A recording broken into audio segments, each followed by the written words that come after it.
नमस्कार, स्वागत है आप सबका। इस वीडियो में हम निबंध देखने वाले हैं और हमारा शीर्षक है परोपकार। शुरू करते हैं। अष्टादश पुराणेषु व्यासस्य वचनं द्वयं परोपकारः पुण्याय पापाय परपीडनम्। 18 पुराणों में महाभारतकार महाकवि व्यास के दो ही सार वचन हैं। परोपकार से पुण्य होता है और परपीड़न से पाप। सचमुच उनके ये वचन बड़े ही मूल्यवान और विलक्षण हैं।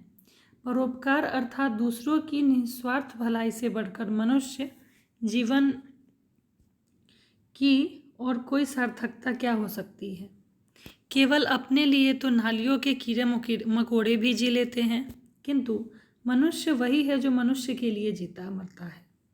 यदि हम आंखें खोलकर देखें तो प्रकृति के स्वर्ण पत्रों पर परोपकार की अनगिनत कहानियां अंकित पाएंगे।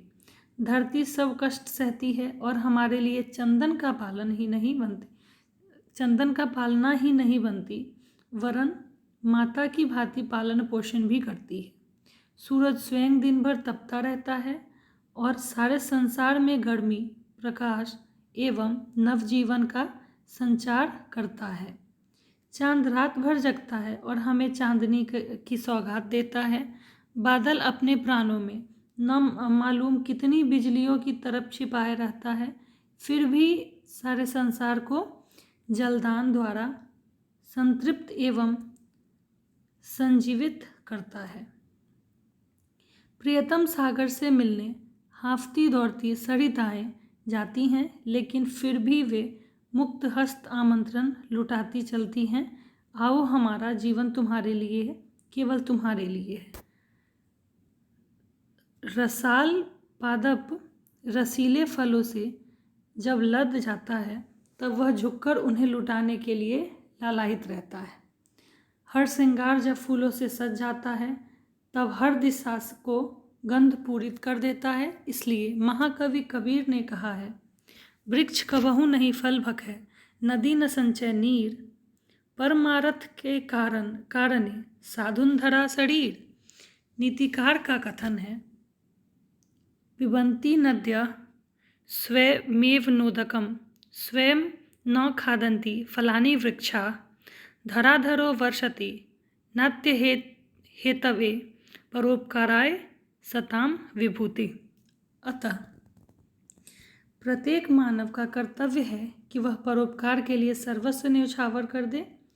हो सकता है इसके लिए कांटों की राह पर चलना पड़े, किंतु घबराने की आवश्यकता नहीं है। कपास तो अनेकानेक कष्ट झेलती है और हमारी लाज ही नहीं बचाती, वरन गर्मी और सर्दी से हमारी रक्षा भी करती है। महर्षि दधीची और राजा शिवी की कथाओं से हम क्या परिचित नहीं हैं। महर्षि दधीची ने देवताओं के कल्याण के लिए अपनी हड्डियां तक दे डाली, और राजा शिवे, उन्होंने तो एक कबूतर की जान बचाने के लिए अपना अंग तक काट कर दे दिया। अतः परोपकार के मार्ग में आए हुए कांटों से भयभीत नहीं होना है। परोपकारी मनुष्य स्वार्थ से संकुचित घेरे में नहीं घिरता। वह कभी दूसरों को दुख नहीं देना चाहेगा। उसका तन मन हर क्षण दूसरों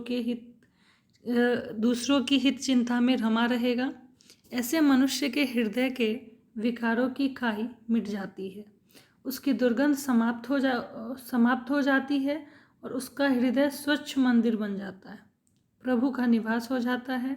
अतः यदि हम अपने हृदय को क्षुद्रताओं के नरक से महत्ताओं के स्वर्ग में परिणत कर देना चाहते हैं, तो हमें तन मन धन को दूसरों की भलाई के लिए होम कर देने के लिए सदा तैयार रहें। गोस्वामी तुलसीदास ने ठीक ही कहा है, भूषण भनिति भूति भली सोई, सुरसरी सम सबकर हित होय।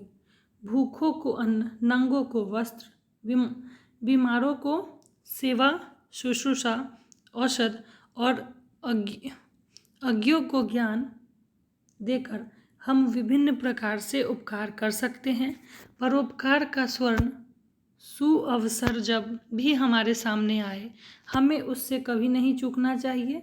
यदि यश, प्रतिष्ठा, धन, वैभव और सुख शांति प्राप्त करना चाहते हैं तो परोपकार के मार्ग पर चलना अपना परम धर्म समझें।